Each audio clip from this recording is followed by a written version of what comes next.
Welcome back to Table Talk, everyone. I'm your host, Yvette Gallinar, and I am excited to introduce to you today my very special guest, Pastor Mark Biltz. And he's from Shaddai Ministries and the author of several books, including, and you can correct me for all the ones that I might be missing because I'm sure that there's tons out there, but I know you've got Decoding the Prophet Jeremiah, which is a phenomenal book. God's Day Timer, the Prophet, the Key in Your Future, 7 revelations for this generation. And you've got several DVD teachings that are excellent, an excellent addition to anyone's library. You also have a book that you discussed recently. You were sharing with me earlier, America at War. You went to South Korea, I believe, and you shared that there. And so, Pastor Mark, thank you for joining me. I'm honored to have you here on Table Talk today. Well, thank you so much for having me, Yvette. This is great. Yeah, we've met on different occasions at the Perry Stone Conference this past time in what was it, the month of April or Yeah, March? April, I yeah. think it was, right? Time is flying by so quickly. But we met in person there again, and I asked you to join me on Table Talk, and you so graciously accepted. So I thank you so much for that. And we've got a lot on our plate today to talk about, don't we? Oh my goodness, there's so much. We're living in exciting times. Yes, absolutely. Tell us a little bit about your ministry for the audience that may not know who Pastor Mark Biltz is. Sure. I started this ministry with my wife and I back in 2001, basically January 2001. So we've been going for over 20, right at 24 years. Yeah, But what we wanted to do was to teach the Hebraic roots of the faith. love it. I got saved. I turned 69 yesterday, was my birthday. Happy Yay! birthday! Well, I'm in my 69th year. I turned 68. I'm in my 69th year. Okay. But back, I was raised Catholic. My wife was raised Catholic. So was I. Yeah. Oh, okay. Back in 1975, I quit the Catholic Church. And I joined a youth ministry where I traveled all over the world, all over the United States, I should say. And some of my mentors was David Wilkerson. Mm-hmm. Uh, he was my next door neighbor for a while. Is that And Leonard Dravenhill, and a lot of other phenomenal teachers, because I was a basket case at 19 years old. But the Lord just took me, and I got involved. Well, I always had a full-time job working 50 hours a week, but the Lord just had me into the Bible big time, and I volunteered working in the ministry as a volunteer as well my whole life. Yeah. But then we moved from Kansas. I grew up in Wichita, Kansas. We moved to Seattle, Washington area back in 1987, and we've been here ever since. Okay. A pastor out here wanted me to come and be his associate pastor, so I moved out here. Well, my wife knows that I'm Jewish on my father's side. I have relatives, Biltzes, who are listed in the Holocaust Museum in Israel. Oh, wow. Yeah. And so she bought me this book on the feasts of the Lord around Mm-hmm. 1993, something like that. Now, I had been to Bible college. I taught in the Bible college, but everything that was taught was from a replacement theology perspective. Mm-hmm. Wow. And then all of a sudden, I read this book, and it's like the lights came on. And we know from Romans 11, it says the Jews were only blinded in part. Mm. We know that as Christians, we see through a glass darkly. We only Yeah. know in part. Romans 11 says the Jews were only blinded in part. So we both see out of one eye. And the first group to humble themselves and look out of both lenses gets to see the fuller picture. So Mm. that's what I've been doing for the last 24 years, is helping Christians understand. Like they say, you give a person a fish, they eat for a day, teach them how to fish, they eat for a lifetime. Yep. I learned how to study the Bible from the Jewish people.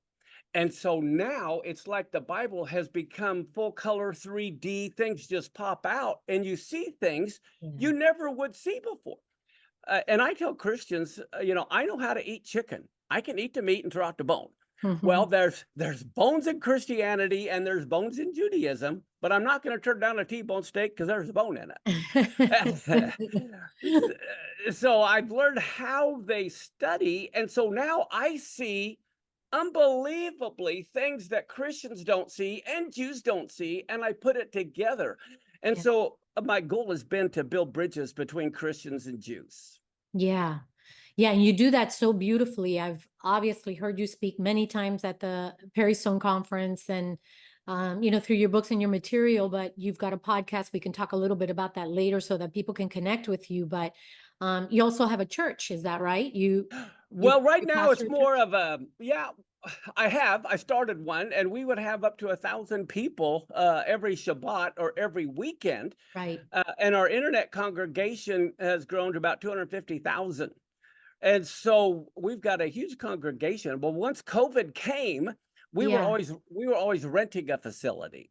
right. And so what we have our own 9,000 square foot office, and we have a TV studio on the top floor. And Okay. so what we decided to do was not, I mean, it's kind of a church, but it's more of just a teaching ministry. And we Yes. teach, and people come to the TV studio, you know. So for us, and what's amazing about our congregation, we're really weird. And I mean that in a funny way. There's a dozen languages spoken. Oh, We have okay. South Koreans who come, Russians who come, Ukrainians who come, Hispanics who come. We have people from a dozen nations right here locally. That's And so amazing. it's amazing. Yeah. And Wow. every denomination comes as well because they hear Really? things they've never heard before. So these are individuals basically that have their own church. They go to their own church, be that whether it's Sunday or Saturday, but they go to your Yes. teachings on Shabbat, on Yes. Saturdays. Is that For right? yes, for some of them, this is the only place they go. For Right. others, they have a Sunday church and they come and they're blown away and they invite more of their Sunday church people. And so they come more and more come. And then they want a free weekend and they end up not going to their Sunday congregation. They stay here. Yeah. But at the same time, we have pastors from all over. As a matter of fact, there's a pastor from Nepal who comes, and he's invited me to go to Nepal and speak to the Pakistanis and the Indians in Nepal next March. So it's Wow. really a worldwide congregation. Yeah, it is. It absolutely is. And I want to talk in just a moment. Before we get there, I want to mention a few more things, but I want to definitely speak about the feasts of the Lord, which I know Oh, you're yeah. pretty knowledgeable about and everything. But Pastor Mark, your son, I want to talk a little bit about your son. He has a tremendous gift, Yes, absolutely beautiful gift where he paints beautiful prophetic artwork he does. He that does. to me, they are absolute strokes of genius. And I own several actually. And you recall when we took a picture last time we were together, I we do. have a picture with some of the artwork that my husband, Pastor Ricky and Pastor Eddie and Pastor Marsha, we were all together and we took a picture because we just love to buy that artwork. And but can you talk to us a little bit about those and where people can actually find them? I definitely want the audience to be aware of that. So talk a little bit about your son. Sure. My son is 45 years old. He's autistic. He'll always live at home. He was in special ed his whole life, but the teachers always were saying he was dumb and would never succeed or do anything. Well, God really downloaded on him the Hebrew language and this computer art graphics. And it's been amazing. I will show you. Let me see if I can't show you one of the pictures Yes. here. Okay, let me go down to share screen. Jill, come here just a second. Oh, I think I found it. Okay, here we go. Uh, let's see if I can't.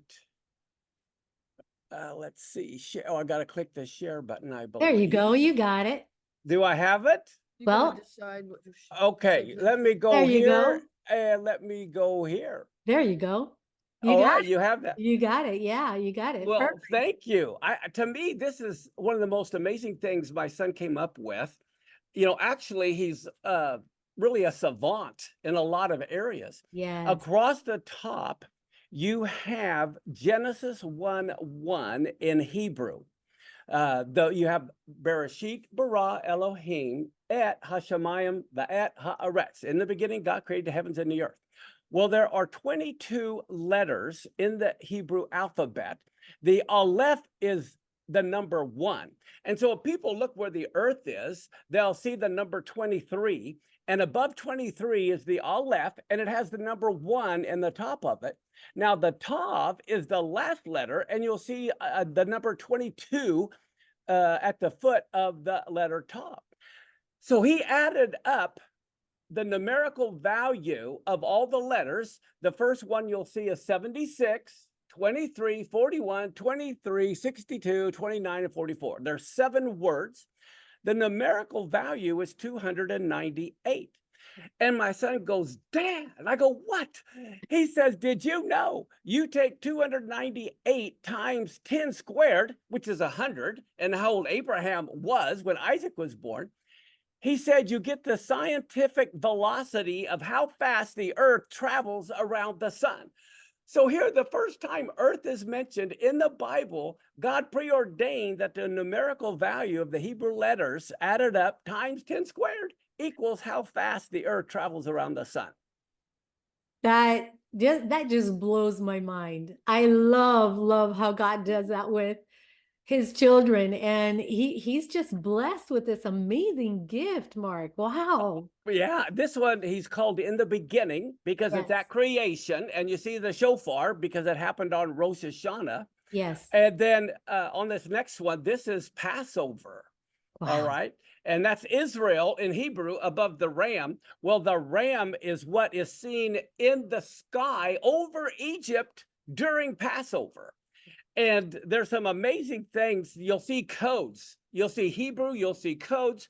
And if you go to a website called Coder's Toolbox and you put these in, you'll find out their Bible verses from Psalms at different places. So he has a lot of things that are encoded in his pictures that makes it a lot of fun.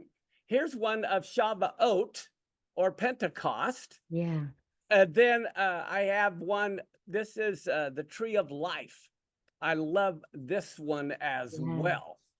So I just wanted to show you, some of his art. Where they get it is at our website, which is esm.us. The ESM is for El Shaddai Ministries.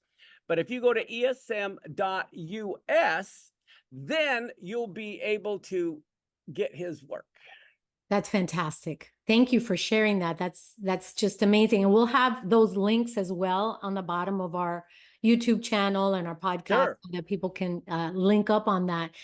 Thank you for sharing that. That's just beautiful. And that's just a couple because he's got many others. 16. Yeah. If you get our calendar, we have our calendar. Well, last year's calendar had one on every page. Right. There's different artwork. Yes. Right. I remember that.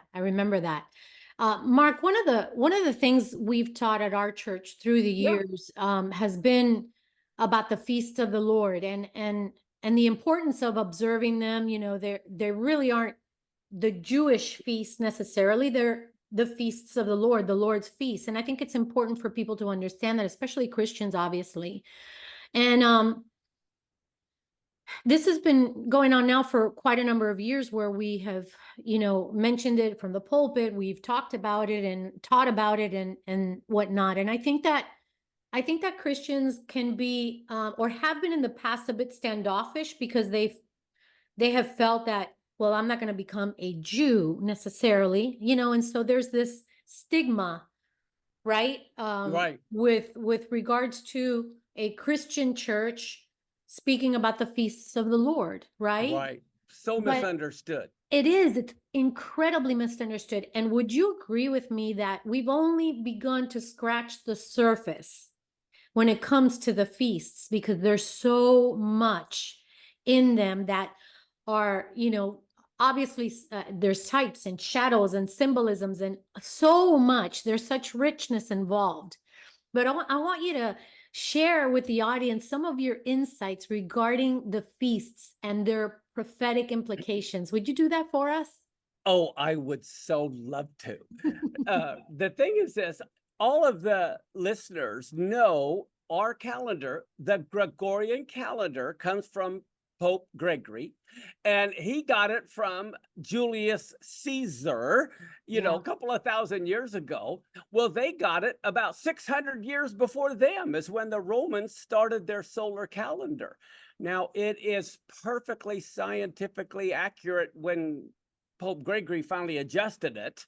Okay, but there were a lot of errors in our calendar. Yeah. Twice they added 11 days Yeah. because it was so messed up.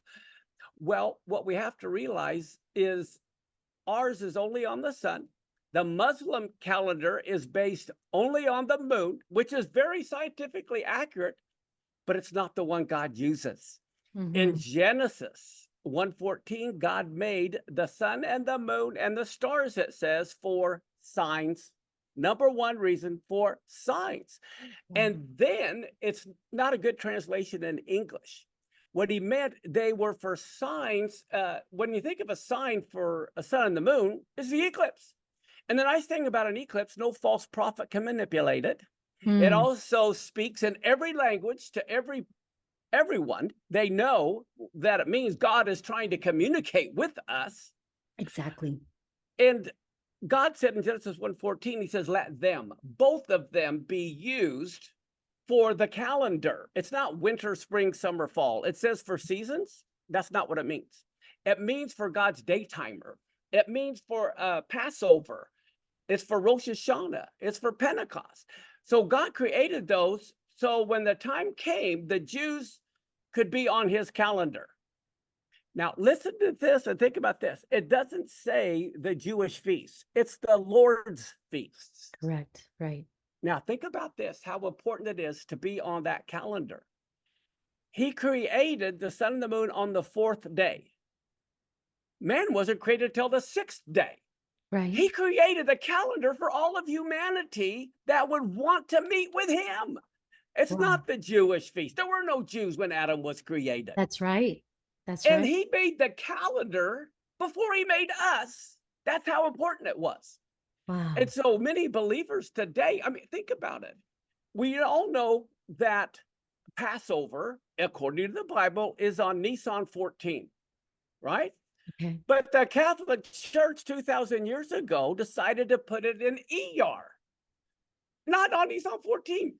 This last year, Easter was a month before Passover. How do you Yeah. celebrate the resurrection a month before he dies? We are not using God's calendar to Mm. determine the resurrection. We're using our pagan solar calendar. Wow. God says, no, you use the sun and the moon. And so that this is why we're, how would you like it, Yvette, if someone told you they're going to start celebrating your birthday on the Muslim calendar, and so it'll Right. change, or your anniversary or whatever? You say, forget it. Well, Yeah. that's what God says. He says, I'm not going to celebrate my feast days according to the Muslim calendar. I'm Right. not going to set it according to the pagan calendar. This is why we have to get on God's calendar. How would you like to be a day late for Noah's boat? Mm. Okay. Well, here's the most important thing. Do you believe that God is the same yesterday, today, and forever? 100%. And that's not just in your head, that's in your heart, right? Yes. If he fulfilled the spring feast to the day of his first coming, dying on Passover, buried on unleavened bread, rising on first fruits, Shavuot or Pentecost happening on Shavuot, Yes. he'll fulfill the fall feast to the day of his second coming. And if the believers aren't on his calendar, they're Yeah. going to be a day late and a dollar short. This is why it's so important to understand both the spring feasts, which is usually how I begin with Christians, to show them how the Lord was in all of it. And then Right. I go through each fall feast, how the Lord will fulfill those on the very day. We're supposed to know the times and seasons. And I tell Christians that, and they go, yes. I say, what time is it then? Oh, I don't know. What season is it? Oh, I don't know. We know things, but we don't, just like I know President Biden. That doesn't mean I know him. It just means I Yeah. know he exists. And so many believers know God, but not in a relationship that is in depth because they're not on his calendar. Exactly. Exactly. So for the audience that might not necessarily understand, you've got the spring feasts, then you've got the fall feasts. The spring feasts have already been fulfilled, Yes. correct? Yes. Would you say, here's a little curveball of a question. Would you say that there could be a future prophetic fulfillment in any of the spring feasts? Because I know the fall feast, yes, but yes. Yes. Oh, you look excited. Oh, absolutely. This is the problem with the church's Greek thinking. They think of prophecy as a checklist. Happened, won't happen again. Absolutely not. If it's happened, it means it will happen again. Right. For example, the Feast of Tabernacles. Yeshua was literally born on the Feast of Tabernacles, okay, late September. Then that's fulfilling it and being born. Yes. But then he also fulfilled it in John chapter 7. It was the Feast of Tabernacles when he cried out, whoever believes on me, have rivers of living water flowing out of them. But then also we know from Zechariah 14, it will be fulfilled again, and all nations will have to come and worship him every year for 1,000 years. So there you have every year fulfillment for 1,000 years. So not even a double fulfillment. This is like 1,000 fulfillment. Exactly. Right. Right. Exactly. Wow, that's beautiful. So what other feasts of the spring do you think that also points towards a future fulfillment? Well, there's going to be Passover. Will be celebrated during the millennial reign. True. Every year, Passover True. will be celebrated. All the feasts will be. One of the things that's exciting that most Christians aren't aware of concerning the spring feasts, in Matthew, where they sang a hymn and went over to the Mount of Olives, and he was betrayed by Judas. Yes. Most believers don't know that I know the words to the song they sang. I go, wow, how can you know the words to the song? It's easy. And that's if you know the Jewish tradition. Yeah. Every Passover, they sing what's called the Hallel, which is Psalm 113 through 118. So Psalm 118 was the last hymn they sang before he was betrayed and rejected.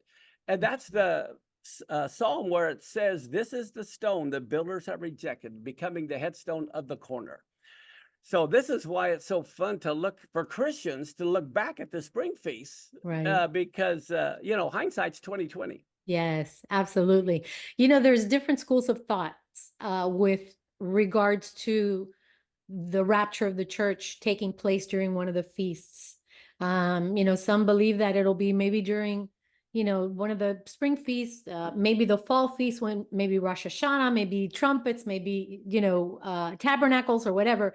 So which one do you think? And can you explain why? I've followed Perry So for a number of years. So and I've taught a little bit about this at church as well, but I want to pick your brain on that for a little while. What do you think? Sure. Well, first off, we have to understand he will fulfill the feast in order. Yes. You can't have Pentecost until he's risen from the dead. He can't rise from the dead until he's dead. Exactly. Okay, so all of these have to happen in order. And the next feast to be fulfilled is Rosh Hashanah, or the Feast of Trumpets. Yes. Now, I believe that there are several fulfillments of the Feast of Trumpets. As a matter of fact, we know there are 7 trumpets in Revelation. Could each trumpet be blown every year? So the first trumpet is on Rosh Hashanah, the second trumpet is on Rosh Hashanah, and the 7th trumpet is blown on the 7th Rosh Hashanah. So again, different things can be happening. I do believe, beyond a shadow of a doubt, that the Natsal, or the resurrection of the dead and us being caught up with the Lord, will happen beyond a shadow of a doubt on Rosh Hashanah, or the Feast of Trumpets. This is why believers need to be there. They need to celebrate the Feast of Trumpets, or they'll be like the one in the field and the one taken. Now, so I really believe that the tribulation also will begin on the Feast of Trumpets. Now, whether those happen the same year on the Feast of Trumpets, I'm not saying. But I do know the tribulation has to begin on the Feast of Trumpets. But here's something else. I think all your audience knows Daniel. The prophet Daniel was Jewish, Absolutely. right? Right. That's not a surprise. No. The whole reason they went into the Babylonian captivity was because they haven't been keeping the Shemitah cycle. The 7th year, there was always an economic reset. The land was to rest, but they hadn't been keeping it for 490 years. Mhm. Well, 7 goes into 490, 70 times. So God let the land rest all 70 years at once, right? Yes. Everyone following me, I hope. Yes. Now we're talking about Daniel's 70 weeks. Right. And we know there's 1 week left of 7 years, right? Yes. Okay, now this is going to be a mind blower for most people. It's not any random 7-year period that starts any time. It's a Shemitah week, which means it has to begin the beginning of a Shemitah cycle. Therefore, the tribulation can't begin for at least 4 years. Wow. The next Shemitah cycle starts in the fall of 2029 going into 2030. If the tribulation doesn't start then, it can't start for 7 more years. Right. I mean, all the Christians know it's a 1 Shemitah week in 7 years, but they haven't put it in the calendar to say, well, it has to begin then on a Shemitah cycle. Yeah. I remember specifically you teaching on that at the conference. As a matter of fact, it was very, very interesting. You've taught about it before, but this one in particular was a great teaching. And you had a teaching on Yes, ISO students, right? On the right. wedding feast, the marriage supper of the Lamb, and you addressed the question of who will be going with Jesus in the rapture. And you mentioned that there's a part of the body of Christ that doesn't go to the wedding feast, to the That's right. on the rapture. And I want you to Right. elaborate on that just a little bit. Sure. Well, to start with, Passover was the barley harvest. Yeah. Pentecost is the wheat harvest. Right. The fall feasts are the grape harvest. So we have to understand the grape harvest in Israel to understand how things work. We see in Matthew 13:39, it talks about how the harvest is eaten of the world and the reapers are the angels. Okay, well, get a load of this. Here is Matthew 22, 2 through 5. It talks about a king who made a marriage for his son. Yeah. This is referring to Yeshua. And it says those who were invited to the wedding, they wouldn't come. Right. They were the ones that were invited. Well, in Matthew 22, verse 8 through 14, it goes on to say, the wedding is ready, but those who were invited aren't worthy. They don't want to come. So what happens? He has a wedding. Well, this is based, we have to realize there's really nothing new in the New Testament other than new revelation from the Tanakh or the Old Testament. It talks about this in Matthew 22. It talks about this guy that comes in and he doesn't have on a wedding garment. And so he gets cast into outer darkness. Yes. Well, that refers to the tribulation. And so watch, this comes from Zephaniah 1, 6 through 8, where it says the Lord has prepared a sacrifice. He's invited his guests. And then it says, it'll come to pass in the day of the Lord's sacrifice, I will punish my own children. I will punish the princes, I will punish the king's children, and all who are clothed in strange apparel. What does that mean to have on strange apparel? Well, the king back then, because he has a big kingdom, he has rich and poor, he didn't want people in ratty garments coming to the wedding, so he would provide garments for everybody. Well, one of the wealthy people wanted to come in his own wedding garments, not the ones the king provided. And that represents people who want to come in their own righteousness rather than in the righteousness that God is providing. And there's a lot of Christians who are relying on their own good works, good deeds, righteousness. If you remember, there's a parable where these people come and they say, you know, Lord, Lord, we've cast out demons in your name. Okay, we prophesied in your name. And God says, I don't know you, get out of here. Well, guess what? Muslims and Jews don't prophesy in Jesus' name. This is talking to believers. Wow. Okay, but they're trying, and they even call him Lord. but they're cast into outer darkness. Now, in Daniel 7, he sees the Son of Man coming with the clouds, which is what John says in Revelation 14. Follow this very closely. And they don't mention wheat or barley in Revelation. It's all grapes. Why? Because it will happen in the fall. The events will happen in September, October. Now, watch this. John sees a white cloud, and he says there's one sitting on it like the Son of Man. Well, we know that's Yeshua. And then it says, in his hand is a sharp sickle. And then another angel comes out of the temple, and he says, thrust in your sickle. It is time to come for you to reap, for the harvest of the earth is ripe. And then it says, he that sat on the cloud, the Messiah, thrust in his sickle, and the earth was reaped. But now, look at the next verse. In verse 17 and 18, another angel comes out of the temple, which is in heaven, and he also had a sharp sickle. Yeah. And then another angel comes out of that temple, and he tells him to thrust in his sickle because he needs to gather the clusters of the vine, for her grapes are fully ripe. So we see there is more than one harvest. As a matter of fact, in Israel, there are 3 harvests. And so when you understand the grape harvest, could there be 3 raptures, 3 takings out during the 7-year time period? Let me explain.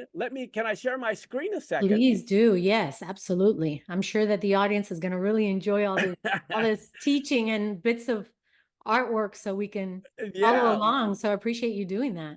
Well, sure. Here I'm going to be talking about the grape harvest. Now, a lot of the grape harvests are done at night.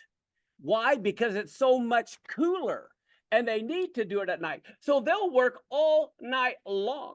They start about 10 p.m. and they finish about 5 in the morning, and it's mainly because of the temperature.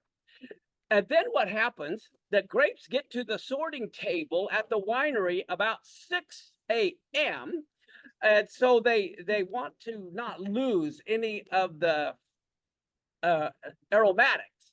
Okay. Now, here we go. Listen to the order of the grape harvest. There are 3 harvests. The sparkling wine grapes are harvested first. That's your Chardonnay, your Pinot Noir. And the reason is to ensure lower sugar levels. Now, most of the white wine grapes make their way to crush. Viticulturally speaking, they say the red wine grapes are typically next in the harvest line, as they take a bit longer to reach full maturation. In other words, believers that aren't quite mature yet, they're still immature. And then finally, there's the ice wines, make their way to crush after undergoing some serious dehydration, like the tribulation, on the vine to produce a raisin-like grape with highly concentrated sugars, which are perfect for dessert wines. Okay, so you have your sparkling wines, your red wines, your ice wines, and they are typically done later in the winter. Okay, that's when they are harvested. Now, there for the dessert wines, there is a verse in every Bible that most people don't see, and it's the men's version of the foolish women. Okay, you have the 5 wise and the 5 foolish. This is in Luke 12, around 37, somewhere around there. But it talks about the men who didn't get to go to the wedding. It says there are people who, when he comes, that this time they open the door immediately when he knocks, and then they get to go to the wedding supper. They missed the wedding, but they get to go to the wedding supper.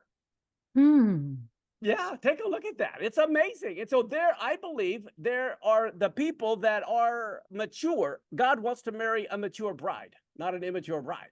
So he's waiting for a mature bride. He's waiting for the Gentiles to grow up.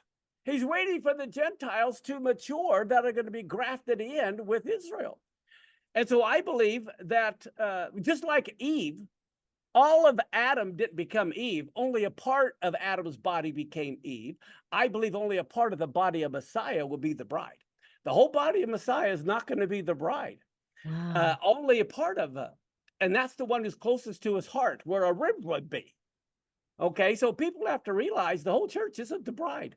It's those who obey the commandments. It's those who stay close to him. It's those who, that's where their mind goes. Just like if someone lost their child, look at the Gaza situation, the people whose children are kidnapped that are being held by Gaza. I know some of them personally, and that's all they think about is their child getting them back. Well, that's what the Messiah wants. He wants to get his children back. And it's the believers who take on his same desire that are the closest to his heart, not the ones who treat him like a life insurance or get out of hell free card.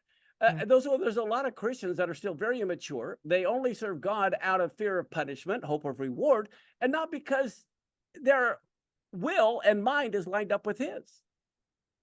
I never saw that about the rib, and how, of course, that being close to God's heart. I never made that connection before. That's absolutely beautiful, Mark.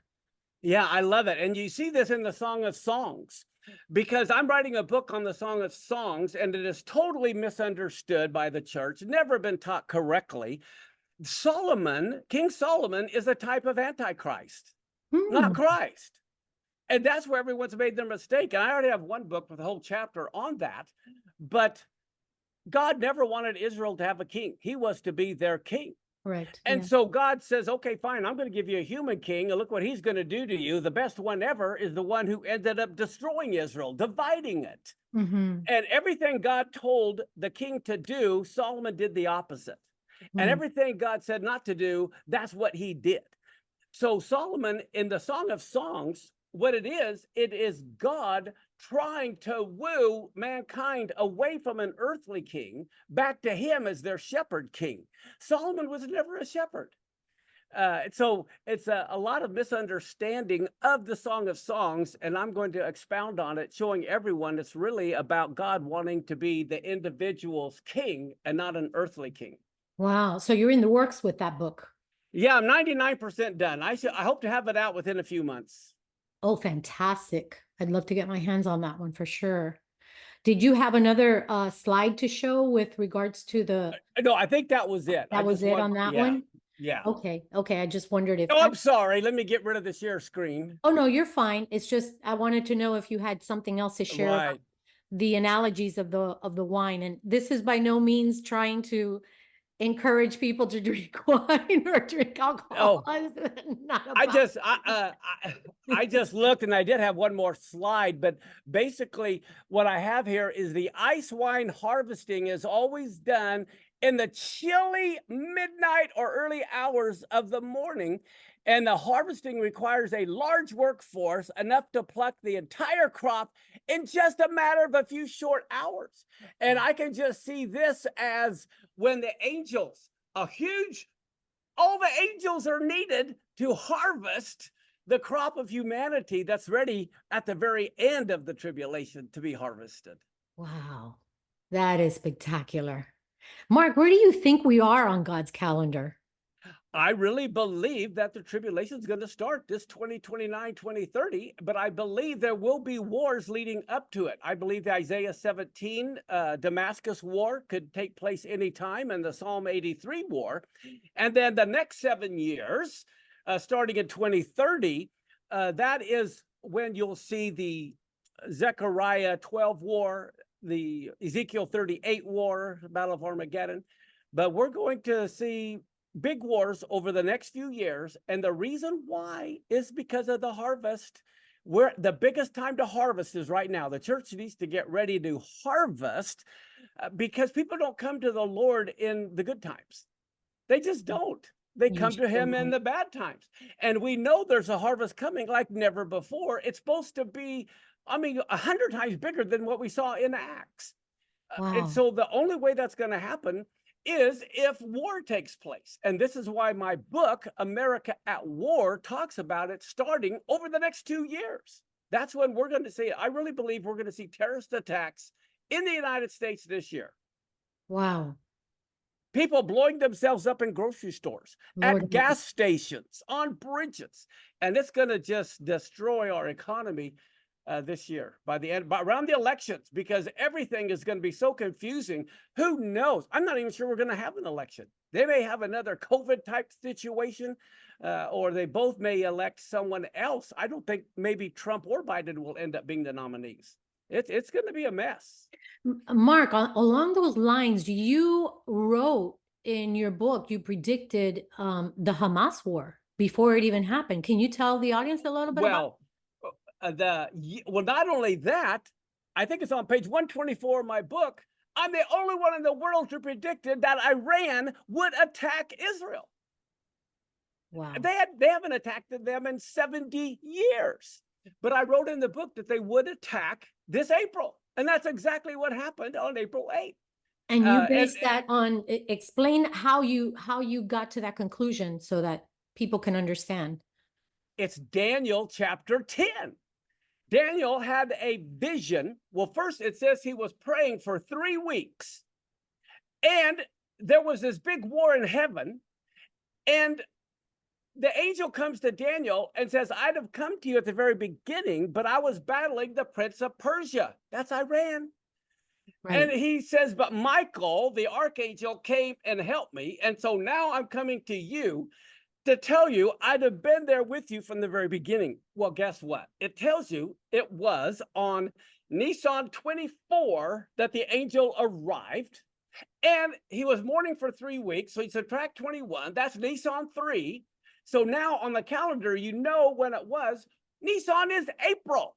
And they attacked, they warned of the attack on Nisan 3. Everything completely lined up with the vision. And in the vision in Daniel 10, it says this vision is for the end times. Right. Well, here we are. We're in the end times. And the vision happens exactly as was prophesied. And Nisan 3. But see, if you're not on God's calendar, you don't see the connections. Anyone who claims to be in the prophetic movement and is not on God's calendar don't know what they're talking about. Yeah, that doesn't make any sense. And understanding the Shemitah cycle, like you talked about. Exactly, exactly. And concerning Hamas, which means violence, it's Mhm. exactly what it means. I don't know. Do you know what Amalek means? Did you see that on my book? Amalek means a nation who chops up body parts, which is Wow. exactly what they did. But when I wrote the book on the blood moons, and then I saw some, in 2014, 2015, and I looked at when they occurred, and I noticed the last time it happened was 67. Well, when you know the cycles, the year of Jubilee was in 1973. Mhm. In Leviticus 25, you can only proclaim the year of Jubilee on Yom Kippur. Well, guess what? Yom Kippur, 1973, the beginning of the Jubilee year was the Yom Kippur War. So the Jubilee began with the Yom Kippur War. 50 years later takes you to 2023. And the October War was on exactly the very last day of the same Jubilee cycle. So here you have a 50-year cycle. The first day and the last day both had wars. And they both were warned about with the eclipses that happened 7 years prior. Wow. Wow. I'm Yeah. speechless. Well, now, over the next 2 years in my book, I talk about upcoming eclipses that are mind-blowing, that is going to prove to us there will be world war over the next 2 years.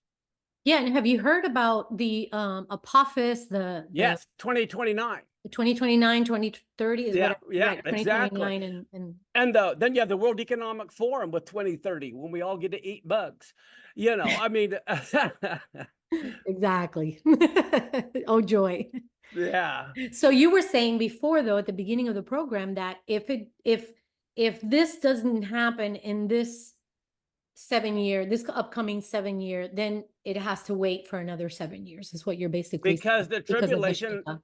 yeah, the tribulation has to begin at the beginning of a Shemitah cycle.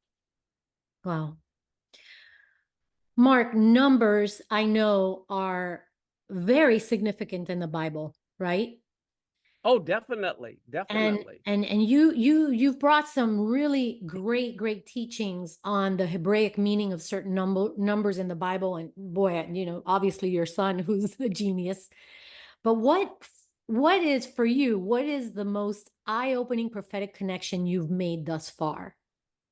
Well, there's a lot both with numbers and names. Names in particular. People Yes, don't understand how important the names are. Now, yes. one of the things I'd like to recommend, Bullinger. Bullinger lived in the 1800s, and he has a book called Numbers in Scripture. Okay. You can read that online for free. Just Okay. go to Google Bullinger Numbers in Scriptures online, and you can read that. And oh my goodness, that is phenomenal. Going Okay. over all the biblical numbers and what every number means, which is so significant. And that's what I really recommend everyone start with. Right. And then, as far as, well, numbers are important. Let me say this. How do you know when the Shemitah year is? How do you know when the Jubilee is? People have been arguing that forever, but the Jews haven't. They know. It's called math. If Right. if the Hebrew year is divisible by 7, you know that's the Shemitah year. It's the 7th year. If it's also divisible by 49, the next year is the Jubilee year. The Jubilee, right. Yeah. So all you do is look at the Hebrew year and see if it's divisible by 7 and if it's divisible by 49, and that will tell you exactly. Now, in my book, America at War, at the very back, I list every Shemitah year, every Jubilee year, clear back to creation. Whoa. You got Yeah. to get your hands on that book. I'm Oh, telling yeah. Just like Table Talk. This is a tabletop book to read and to look at. Exactly, exactly. And going back to what you said about the names as well. The names are Oh so my significant in the goodness. Bible. Yeah, and everyone goes blah blah blah, skip the names. But have you ever looked at Genesis 5, the 10 generations from Adam to Noah? Have Yes. you seen that? Yes. But I mean, it's the whole gospel is right there. That's God right. declared the end from the beginning. I love that. Oh, I do too. But the names, even of course, there are no J's in the Hebrew language. There's no J's in Greek. There's not even any J in English until the 1600s. So his name was Yeshua, which Yeah. has a meaning. It means salvation. And so the more people get back to studying not just the names, but the Hebrew language, it will help. As a matter of fact, this is going to be shocking to your audience here. But I'm also working on a New Testament Bible, and it is going to have all of the Hebrew Hmm. for the New Testament with the Hebrew interlinear, with the King James translation, but I'm going to correct all the errors that are in the New Testament in the Hebrew as well as in the English. And there are many both. And there are some places where the translators intentionally mistranslated, Hmm. intentionally. And everyone will see it plain as day when I'm done. And it'll be a download Bible, and they'll hear me commentary. They hear my commentary. I'm going to talk to them, Okay. and explain all of the different errors, and they can check it out for themselves. I'm only using scripture. That's amazing. What do you project it to? When do you project it to be done by? Hopefully within 2 months. Wow, that's quick. Yeah, That's yeah. amazing. Well, we've been working on it for about 6 months. What would you say though to people that are hearing that and are saying, well, how can we trust the Bible then if some of the interpreters, misinterpreted some of the meaning? What You can how would you answer totally, that? well, you can totally trust the Bible in the original language. You can't trust it in any other language. I mean, we have people, like I said, from all over the world. And even the name of Jesus, they don't say Jesus. That's not, they say it in their own language. Hmm. Okay, the Ukrainians don't use the word Jesus. And so we have to think about it. None of the early church fathers spoke English. They didn't speak English 2,000 years ago.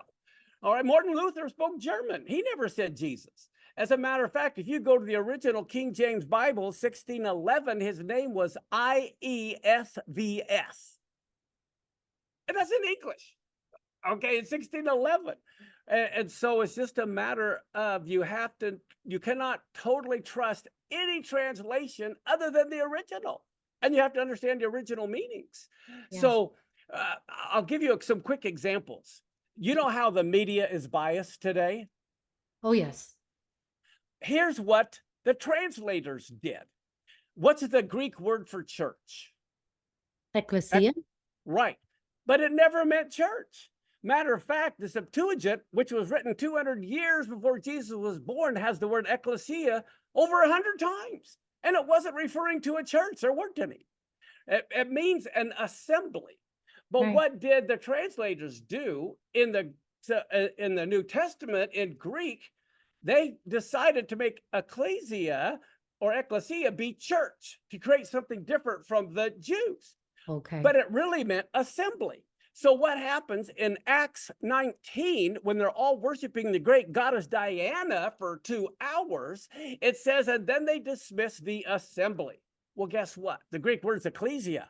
Oh, we can't put church in there. They'll think the church was worshiping. So now we're going to correctly translate it as assembly. So they will pick and choose. Same thing with the word synagogue.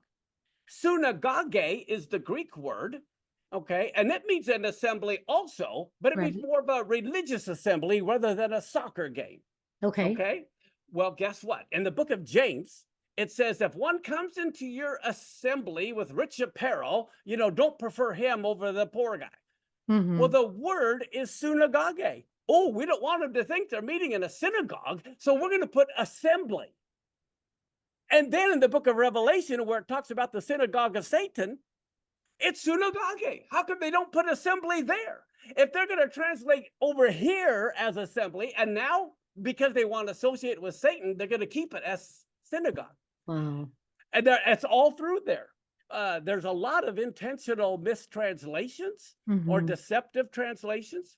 But one of the other ones that doesn't make any theological difference is when the rooster crows 3 times when Peter denies the Messiah. Yeah. Never happened. Never happened. According to Jewish history, there had never been chickens and roosters in Jerusalem. Why? The temple's outside. Who wants to smell a stinking chicken slaughterhouse? Okay. Yes, it happened, but not according to our Greek mind. There was a priest who was called the rooster. That was his title, like general or captain, who would call out 3 times for everyone to begin the morning service. So that was the daily routine. The rooster would crow 3 times, and that was a title given to a priest. So yes, it happened, but not like we think because we don't know the culture. You just blew my mind on that one because that one was new for me. So the priest would call out for the assembly 3 times. rather? Every morning, 3 times to get ready for the morning services, and he had the title of the rooster. Oh my goodness, Mark. So this happens, and then, of course, Peter They all get ready. realizes this Yeah, is... right. He heard the last call for the beginning of the morning service. Wow. Oh, that's a good little treasure we got today. Very, very interesting. Oh my gosh, you got any more like that before I we have a whole, well, I don't know, I've got a whole lot of things. Even the Samaritan woman. Do you remember the woman at the well? Yes. Who had 5 husbands, and the one she was with wasn't her husband? Yes. What kind of a woman was she? How was she described? Just, I don't know, just a Samaritan woman who came to the well. But was she loose or an adulteress because she had 5 husbands? Right. That's how she's portrayed, right? That she It's wasn't completely married. wrong. It's completely Oh, wrong. do tell, please. She was one of the most holiest, righteous women in the entire New Testament. Oh my gosh, you've got to elaborate on that. I'm sorry. But you've got to know the culture. If you remember, the first thing she said to Yeshua was, "You Jews reject us." Yes. And where are they? They're in Shechem. That's where Joseph is buried, who was rejected by his whole family. Right. So the story is about rejection. That's what it's about. And Yeshua says, "Hey, can I have a cup of water?" And she's blown away. Why? she would be considered unclean. She Right. could be, she's a not Jewish, unclean. She could be having a menstrual cycle, unclean. And yet, Yeshua is willing to drink out of her cup. So he's saying, I don't reject you. Now, do women have any rights in the Middle East? No, How about 2,000 years ago? no, Could a woman get a divorce, or was she stuck? no, she was stuck. Exactly. If she had been committing adultery, she'd have been stoned. Correct. So she wasn't committing adultery. Not only that, she was religious. She knew the Messiah was coming. She worships God. Okay. And all of the people in Samaria trusted her. So here's sure, her doctrine may be screwed up, but what church doesn't have screwed up doctrine? Okay. And so here you have a Gentile, a woman who is a non-Jew, that Yeshua is ministering directly to because she feels so rejected, and he's a man of sorrows and of rejection. But she's righteous, she's religious, she's looking forward to the Messiah. She says he's going to tell us all things. So why was she so rejected? And Messiah, well, first off, she couldn't get a divorce. So the fact that she had 5 husbands proves she's been dumped 5 times. Oh, 5 guys have okay. dumped her. Okay. So Otherwise, not she as didn't. widows or anything, not as a widow. No, Okay. no, So she's they been- dumped her. They dumped her. And how come the women don't like her? How come she's there in the heat of the day at noon and not early in the morning? It's because all the women gossiping about her. Okay, so what's the deal? Guess what? She can't get pregnant. This is why the man, it's all about the land. They want to give the land to an heir. And if she can't get pregnant, I'm dumping her and getting someone who can. So here she's rejected by the Jews as a Samaritan. She's rejected by men. She can't get pregnant. She's rejected by the women. She hears all the gossip. God must not love her. She can't get pregnant. You know, just like Sarah and Hannah. All right.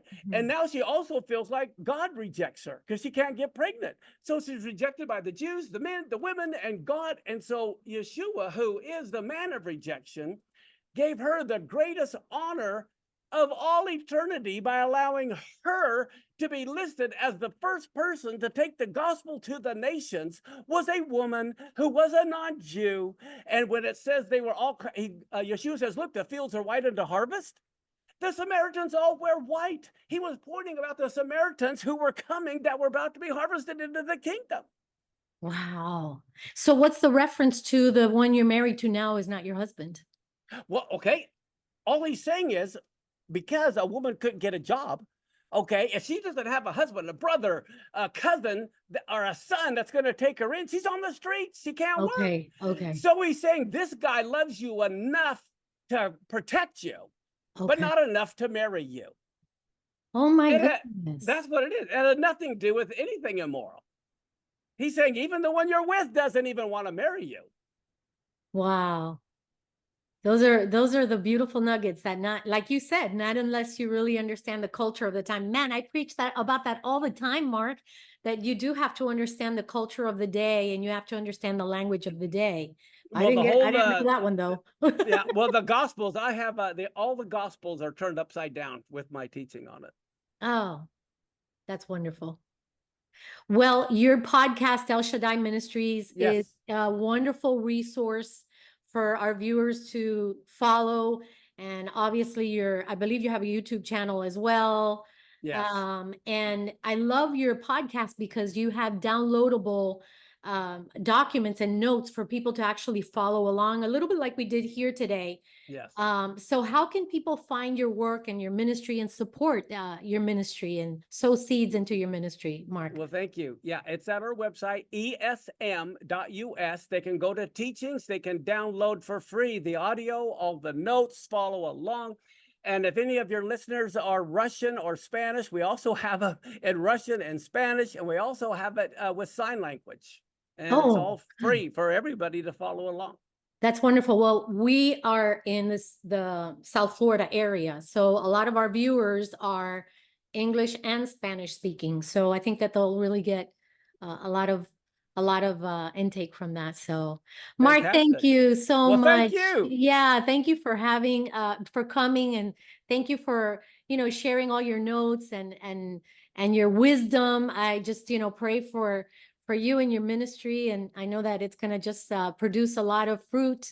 And I just can't wait for our next table talk segment. We're gonna, dig in a little more into maybe some of those upside down verses that we think it's one thing and then it's really something else. So for our viewers, I just want to say, be sure to share this message to your friends and to your families, and be sure to like, subscribe, and share, and get into Pastor Mark Biltz information and his website, and sow seeds from your heart into his ministry as well. So until next time, we'll see you again then next Wednesday. Take care and God bless.